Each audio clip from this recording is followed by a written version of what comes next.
Hey guys. So I have a really good friend of mine. You know, what's interesting to me is, all the activity that I see on LinkedIn, and then I have a good friend who I haven't talked to in at least a decade. And he reaches out to me and I'm like, you know what? You're going to make a great guest on my podcast. So that's who I have with me here today, you guys. Without further ado, I want to introduce you to a really cool friend of mine. His name is Tom Pender. Tom, why don't you tell everybody listening a little bit about who you are? I mean, I know how great you are. I just need you to vocalize it here. Wow, Francesca, no pressure. It is so nice to be here. I appreciate the invitation. As you've just said, my name is Tom Pender. I oversee global enterprise relations for an organization called ISC Squared. We are cybersecurity industry's largest professional membership and certification body. Basically, we teach the good guys how to fight the bad guys. I like And that. by guys, I mean guys and gals, because it's all hands on deck these days. So I'm It glad is to be all here. hands on deck. I am so happy that you're here. So I do a little pre-interview, which I call the green room, and Tom passed all the tests, which is why we're recording officially. But, in the interest of providing some really useful information to our virtual audience, you have some really great tips, Tom, that I think we can share. I mean, there are three basic things when we have virtual meetings. We have sound, lighting, and background. And you guys should know that he geeked out over it and sent me a page of notes, which I tried to study before recording this. But tell us why. Tell the people why, like, you're an authority on this. Tell us a little bit. Is it just from the research? Is it just something that interests you? Because you have a lot of great thoughts on how we can make ourselves look amazing in the virtual room. Okay, so let's just start out by acknowledging that's a very heavy mantle to claim to be an authority on something. I may need a few more guest interviews before I can claim that one, but let me offer this. Yes. A few months back, I came across a quote by James Clear, the Atomic Habits guy. And by the way, I'm not a business book guy, but this one was phenomenal. And he was talking about where to place focus. He said, the beginner goes straight to execution. The intermediate starts with strategy. For the expert, everything proceeds from mindset. And so your question about, okay, well, what makes me an authority on this?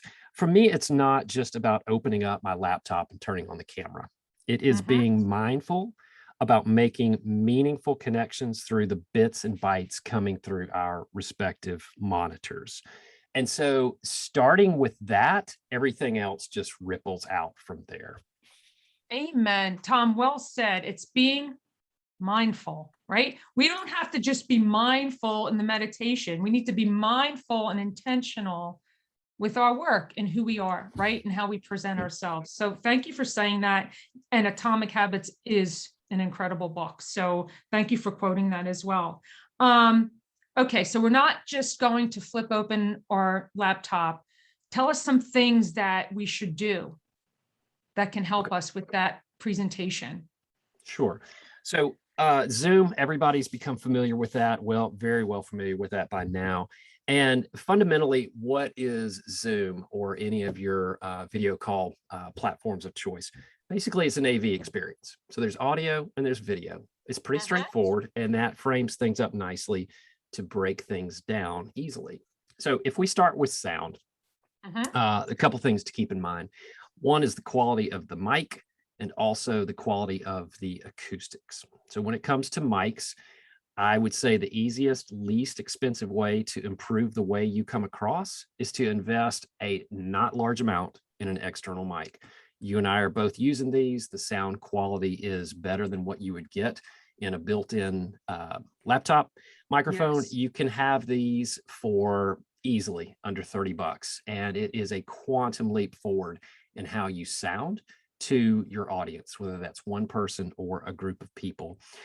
There are headsets out there that are really good. Happy to share some brand names in the show notes and that type of thing. Some of them can be expensive. I'm not a huge fan of headsets with the built-in microphone because unless I'm providing somebody with a tall, skinny, no whip latte, or an extra side of jumbo fries. That's not the way I want to come across. Right. But there are very good quality external mics out there that can be had. And I'm always going to be a fan of wired connections over wireless connections. There's just more Agreed. data and it's a richer sound. Yep. As far as acoustics, let me say I'm a huge fan of sound panels to absorb the sounds that we produce, and it helps avoid echoes. I personally use corrugated foam panels. These can be found in local music shops. Think of your DJ booth. These require a little bit more of an investment. And if you don't want to go that route, go down to your fabric store and get some egg crates. Put them up in the space behind your laptop, behind your camera. No one will ever know. And the goal here is to reduce the hard, flat surfaces where sound bounces. And that's an immediate improvement in the quality of your sound as well. So those are two cheap or two good ways to sort of hack your sound quality up to the next level. You know what? Those are such great tips. And I will tell you, the first upgrade that I made is investing in a decent microphone, because it really does make a difference. And, you know, I went to the mid-range, but like you said, there's the lower range. It's whatever investment we can make. But there are people that when I'm in business meetings, I can't really hear them, and it just causes a, you know, disruption, right? And getting the message across. So those are great tips. And I certainly need to invest, my friends, in the phone, because I sometimes find the echoing in here. So thank you for that, because you're the first person that made that clear. But you have two other categories of things that we should talk about. I think lighting was the second one, right? Yeah, that's right. So let's jump to the V of the AV experience and talk about the two components for video. The first is lighting, as you've rightly noted, and then we'll say a couple of things about background. So in terms of lighting, one of the best things that you can do to improve your look is also to get yourself an external camera. The difference is staggering, I have found, and I even work on a Mac for work. And, you know, Macs are tricked out with all the latest bells and whistles, high quality stuff on the hardware.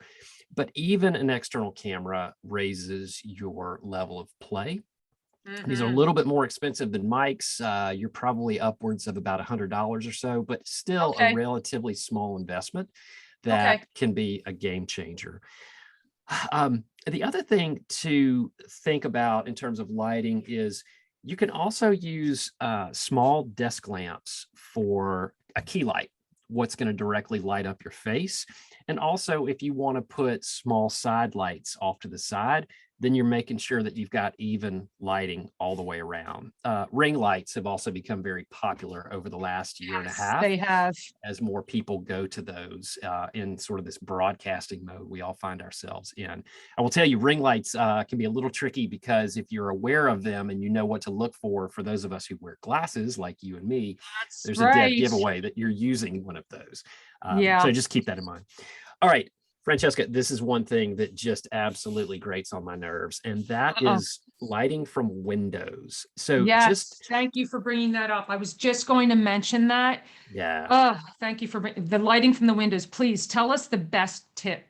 Okay, the absolute best tip is to keep the windows in front of you, not behind you. Yes. We have all been in those meetings where we're trying to connect with somebody, but we can't really see them because the light's coming in from behind. Your camera can't handle the contrast. Therefore, it's going to where the light is, and you become the next person in the witness protection program. And it's not good, not good, not good. If your window is on the side, then you still need to avoid that Phantom of the Opera mask look, and make sure you've got a small camera on the opposite side to, again, light up your face fully so that people can see you, because you are trying to come across in the best possible way. They want to see all of your face, not just part of your face. Yep. And you know what I like to say, Tom, and I know that you'll agree, and why it's so important that we see the face is because we want to make direct eye contact as best as we can, because that establishes trust, right? And that's what business relationships are built on. All relationships, in my opinion, right? So we want that trust factor to come across very clearly, whereas before we really didn't have to think about that when we were in person, face to Yep, face. So these are 100%. excellent, excellent considerations. But we have some pet peeves about our backgrounds too and distractions. I don't know if you were done with the V portion of the lighting, but I don't know if you wanted to move on to backgrounds. Tell me. Oh, I'm always happy to talk about pet peeves. So let's just lean in hard to this one. Okay. Um, Let's lean in. can we talk about virtual backgrounds for just a second? Can we please talk about virtual backgrounds, please? What happens? I don't have one right now. We can't see this because I only use the audio portion, but my hands Yep. disappear. You know, I tend to talk with my hands. Yep. And then if I do this, move my hands out in space, they disappear. And Yeah. it's weird because it's a distraction. It is totally a distraction. And I'll say up front, virtual backgrounds, they're fine. And yes, they can be fun if you want to sit on the deck of the Enterprise from Star Trek. Okay, that's fine if you're yucking it up with internal colleagues or whatever. They serve a purpose, but they are Yep. not the full on green screen effect of the high quality on air weather personality. So for me, you talk about the distractions. It's very easy for me to get lost in trying to figure out where someone is actually sitting in their house, because as you move around closer to and further away from the camera, you Mhm. start to lose some of that hard outline between you that separates you from the background. And I go off book and I was like, okay, are they in the laundry room? Like, are they actually broadcasting in front of their washer and dryer? Because that's the only quiet place in the house. So they've lost me. Right, Um, right. I really think the purpose of the background is to show you off and not your environment. So let me Can we suggest, repeat that? Let's yeah, repeat that. yeah, The purpose of the background is to show you off. correct. Thank you. I just want to repeat that because that is critical because this is where meetings are happening. This is the future. We are in the Jetson era of life, and that is the purpose. Thank you. Sorry, I needed to repeat that because it's so important, and I'll put it in the top 3 takeaways too.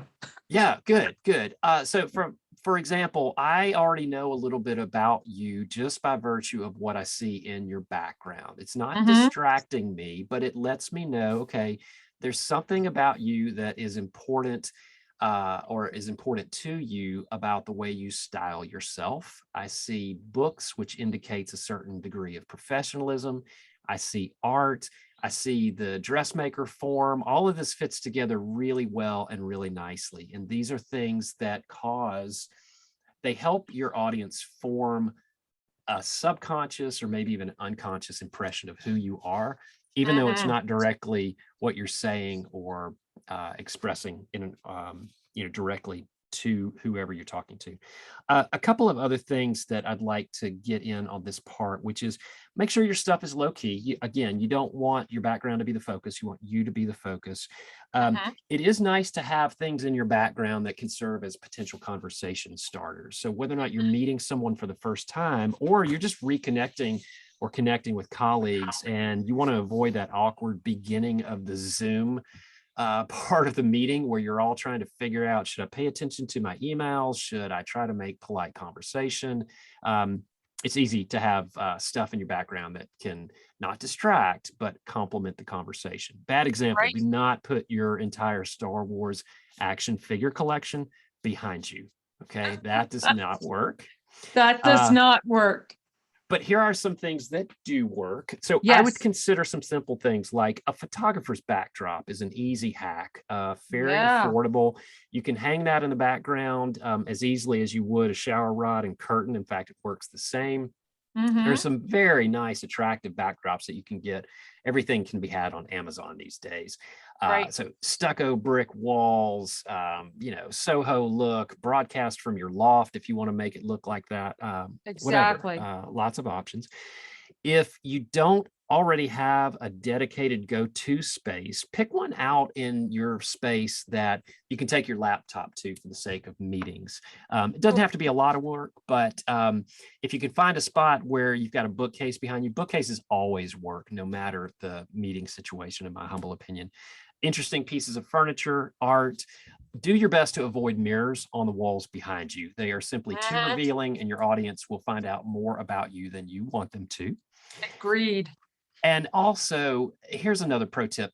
use books or something under your laptop to raise the level of the camera up to your eyes. So again, you can come back and make eye contact with your audience, but they don't see you looking down. And Lord knows we don't want to see anybody from, the neck or the chin up, as I always Yes. seem to encounter with my father when he is on Zoom. Not a good look. But that is a great tip. Let's elevate our laptop or whatever device we're using. Yeah, Yeah. I've done that as well. I used to use books and then bought, again, Amazon platform that elevated it to help make this direct eye contact that you and I have right now. Yeah. Yeah. And then bonus points if you want to go the DIY route. So you can either build yours from scratch. I'm actually in my workshop right now. You would never know that because I've built a background that was a fun, easy afternoon project. But you can also start a little faster out of the gate by using things like folding panels as screens. You can paint those, you can hang a picture. If you want to go super cool, you can drop an Edison bulb in the background as an accent. And you can find these at the big box home improvement stores. You can go to Habitat for Humanity Restore, pick one out for $10. I would encourage you to just be creative, think a little bit outside the norms of what everybody else is doing, and most importantly, have fun with it, because the more you enjoy the experience of creating your environment, the more comfortable, the more confident you'll feel in reaching out to folks on the other side of your monitor. Amen. You said the key word, Tom, that I like to bring up in every podcast interview, and that's confidence, right? These tips that you're sharing, these are incredible, great tips. This is going to be a re-listen for me, but for everyone else out there, that's what we want to portray, is our confidence and our ability and our trustworthiness in conducting business. So you've certainly summed that up. And again, like, why go through the trouble? Because we want to be our best selves, right? And this is how we do it today and going forward. So, all right, you know what's coming up next, because we kind of talked about this. I always ask everybody, he's rubbing his hands, everybody. So, because this is about image and about presenting your best self, what is your favorite piece of clothing of all time or accessory, and how does it make you feel? That's a good question. All right, I would say, generally speaking, I am a solid T-shirt, Levi's, and Ray-Bans kind of guy. But when it comes to creating a professional impression, my favorite piece, this is, all right, I'm going to be a little revealing here. It's just you and me. Nobody's going to hear this, right? Like, it's just the two of us right now. Secret. No one's going to listen. Okay.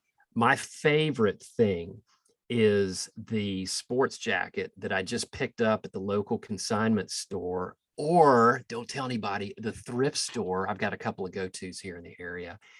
I find a jacket that somebody decided after a couple of seasons they didn't want. Maybe it didn't fit. Maybe they didn't like the look when they received it as a gift. It looks great to me. And if it's reasonably within my size, I take it to my tailor, who I've gotten to know by building a personal relationship with. He contours that thing to make me look like $1 million, and $1 no million. one ever knows. Sometimes I'll pay more for the tailoring than I will the jacket. I'll walk out of the store with a jacket for like $25. I may spend 3 or 4 times that on the tailoring, and I'm still ahead of what I would have spent if I had paid for that thing brand new. Oh my gosh, you just hit all the nails on the head. Yes, I always say having a great, trustworthy tailor, I feel like you really have done your homework. And yeah, and it's okay to spend the money on the tailoring, and just the sustainability of what you just said, finding a piece that someone doesn't love anymore, but that you're going to love, and it's going to be fit to you. You're going to look like $1 million. And now you've just told me it makes you feel like $1 million. Absolutely. I Style don't is have any always more noisemakers. style is always more important than fashion to me. So the clothes that look Sure. best are the ones that fit the best.